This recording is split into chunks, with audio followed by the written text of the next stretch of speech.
વલસાડમાં કલેક્ટર બંગલાની સામે વૃક્ષ થયું ધરાશય।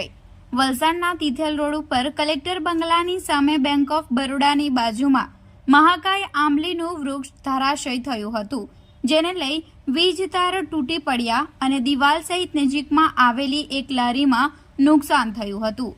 અને હાલ વલસાડ તાલુકામાં છેલ્લા 2 દિવસથી સતત ભારે પવન સાથે વરસાદ વરસી રહ્યો છે અને વરસાદને પગલે ઘણા વિસ્તારોમાં પાણી ભરાવાની સમસ્યા તથા વૃક્ષ ધરાશયી થવાની ઘટના ખૂબ જ સામાન્ય બની છે। આજરોજ વલસાડના તિથલ રોડ ઉપર આવેલ બેંક ઓફ બરોડાની બાજુમાં જિલ્લા પંચાયત કોલોનીમાં જતા મુખ્ય માર્ગ ઉપર એક મહાકાય આંબલીનું વૃક્ષ ધરાશયી થવાની ઘટના બની હતી।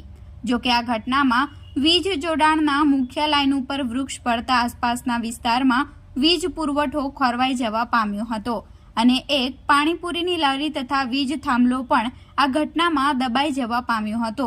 જોકે સમગ્ર ઘટના બનતા જીબીની ટીમ ઘટના સ્થળે દોડી આવી હતી અને તાત્કાલિક ધોરણે વીજ પુરવઠો શરૂ કરવા માટે કામગીરી હાથ ધરી હતી।